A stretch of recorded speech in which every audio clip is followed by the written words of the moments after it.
안녕하세요. 곰돌이 변호사 이상헌 변호사입니다. 이번 영상은 개인회생 파산 및 면책 신청을 하는 곳에 대하여 알아보도록 하겠습니다. 네이버 지식인 상담을 하다 보면 개인회생과 개인 워크아웃을 혼동하시는 분들이 있는데요. 개인회생은 법원에 신청하는 제도인 반면에 개인 워크아웃의 경우는 신용회복위원회에 신청하는 제도라는 점에서 양자를 구분하시는 것이 중요합니다. 한편 개인회생 파산 및 면책 신청이 법원에 신청하는 제도라고 하더라도 아무 법원에서 막 신청할 수는 없는데요. 법에서는 개인회생 파산 및 면책 신청을 할 수 있는 법원을 정해놓고 있습니다. 즉 이를 관할이라고 하는데요. 이번 영상에서는 개인회생 파산 및 면책 신청의 관할, 즉 개인회생 파산 및 면책 신청을 할 수 있는 법원에 대하여 알아보도록 하겠습니다. 설명 영상으로 전환합니다. 채무자 회생 및 파산에 관한 법률 제3조에서는 회생사건, 간이회생사건 및 파산사건 또는 개인회생사건은 회생법원의 관할에 속한다라고 규정하고 나머지 내용으로 관할을 정하는 기준에 대하여 규정하고 있습니다. 즉 개인회생, 파산 및 면책 사건은 회생법원의 전속 관할입니다. 그러나 현재 회생법원이 설치된 곳은 서울회생뿐이므로 부칙 제2조에서 회생법원이 설치되지 아니한 지역은 회생법원이 설치될 때까지 지방법원 또는 지방법원 본원을 관할법원으로 보도록 규정하고 있는 이상 각 지방법원의 본원이 관할법원이 됩니다. 채무자 회생 및 파산에 관한 법률 제3조의 내용을 보면 조문의 내용이 상당히 긴데요. 그 내용의 상당 부분은 일반회생, 법인회생, 법인 파산과 관련된 내용이 차지하고 있음을 알 수 있습니다. 개인회생, 파산 및 면책을 신청하고자 하는 분들은 채무자 회생 및 파산에 관한 법률 제3조의 내용 중 제3조, 제1항, 제3조, 제3항, 제3호, 제3조, 제10항 정도만 알고 있으면 됩니다. 먼저 제3조 제1항에서는 채무자의 보통 재판적이 있는 곳, 채무자의 주된 사무소나 영업소가 있는 곳 또는 채무자가 계속하여 근무하는 사무소나 영업소가 있는 곳, 제1호 또는 제2호에 해당하는 곳이 없는 경우에는 채무자의 재산이 있는 곳을 규정하고 있는데 제3호는 큰 의미가 없으므로 결국 채무자의 보통 재판적인 주소지 또는 영업소 내지 근무지 소재지를 관할을 정하는 기준으로 규정하고 있습니다. 다음으로 제3조 제3항 3호는 주채무자 및 보증인, 채무자 및 그와 함께 동일한 채무를 부담하는 자, 즉 연대채무자, 부진정 연대채무자 등 부부 중 일방이 개인회생이나 파산 및 면책 신청을 하여 진행 중인 경우 해당 사건이 진행 중인 곳에 개인회생이나 파산 및 면책 신청을 할 수 있도록 규정하고 있습니다.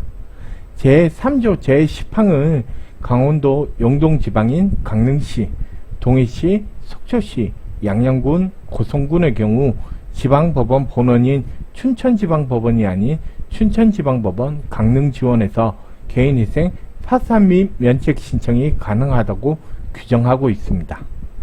위와 같은 채무자 회생 및 파산에 관한 법률 제3조의 내용을 종합하여 정리해보면 채무자의 보통재판적은 민사소송법 제3조에 따라 주소지가 보통재판적이 되므로 채무자의 주소지를 관할하는 법원이 관할법원이 된다고 생각하시면 됩니다.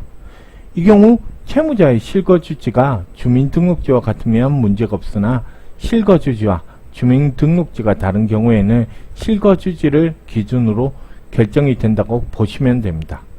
다음으로 채무자가 근로자인 경우에는 근무하는 사무소 또는 영업소가 있는 곳, 채무자가 영업소득자인 경우에는 사업장이 있는 곳을 관할하는 법원이 관할법원이 된다고 보시면 됩니다. 이번에는 위와 같은 주소지, 영업소 또는 사무소의 소재지에 따라 관할하는 법원을 구체적으로 알려드릴게요. 고등학교 과목 기준으로 한국지리 생각하시면 편하게 이해됩니다. 먼저 서울회생법원은 서울특별시만을 관할합니다. 따라서 주소지, 영업소 또는 사무소가 서울에 있다고 한다면 서울회생법원에 개인회생 파산 및 면책 신청 사건을 신청할 수 있습니다. 이는 아래의 각 경우에도 동일합니다. 다음으로 의정부 지방법원입니다.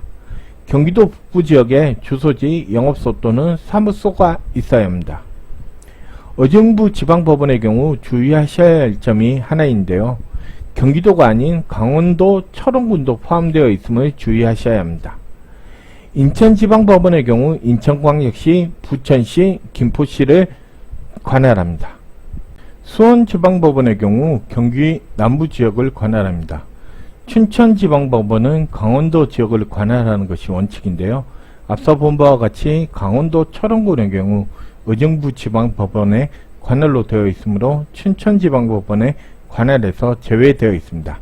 단 강릉시, 동해시, 삼척시, 속초시, 양양군, 고성군과 같이 강원도 영동 지방의 경우에는 춘천지방법원, 강릉지원의 개인회생 파산 및 면책 신청이 가능합니다. 대전지방법원은 대전광역시, 세종특별자치시, 충청남도를 관할합니다. 청주지방법원은 충청북도 지역을 관할합니다. 대구지방법원의 경우는 대구광역시, 경상북도를 관할합니다. 부산지방법원은 부산광역시와 부산광역시 기장군을 관할하고 울산지방법원의 경우 울산광역시와 경상남도 양산시를 관할합니다. 창원지방법원의 경우 울산지방법원의 관할인 양산시를 제외한 경상남도 전 지역을 관할합니다. 전주지방법원의 경우 전라북도를, 광주지방법원의 경우는 광주광역시와 전라남도를 관할하고 제주지방법원은 제주시와 서귀포시를 관할합니다. 이제까지 말씀드린 내용을 기초로 개인회생 파산 및 면책 신청 사건과 관련한 관할에 관한 내용을 정리하여 보면 주소지와 근무지를 관할하는 법원이 다른 경우에는 관할 법원의 선택이 가능합니다. 예를 들어 주소지는 인천이나 근무지가 서울인 경우 서울회생법원에서 신청이 가능합니다. 다음으로 강원도 철원군의 경우 강원도이나 춘천지방법원이 아닌 의정부지방법원의 관할임을 주의하셔야 합니다. 강릉시 등 강원도 영동지방의 경우 지방법원의 본원이 아닌 춘천지방법원, 강릉지원에서도 개인회생 파산 및 면책 신청이 가능합니다. 좀 사건이 진행이 편한 법원을 고르기 위해서 임의로 주소지나 거주지를 만들어 개인회생 신청을 하고자 하는 분들이 있는데요. 이 경우 법원은 주민등록지나 거주지가 상이하거나 주민등록지와 근무지의 주소가 멀어 통근이 어렵다고 판단된 경우 법원에서 관할을 확인하기 위하여 통신사 기지국 내역 제출, 관할 근거가 되는 주소지로 우편물이 온 내역을 제출하라는 등의 보존 공고를 내릴 수 있습니다. 이번 영상은 개인회생 파산 및 면책 신청을 할 수 있는 법원에 대하여 알아보았습니다. 제 영상이 도움이 되었다면 좋아요와 구독을 눌러주세요. 이상 곰돌이 변호사 이상헌 변호사였습니다.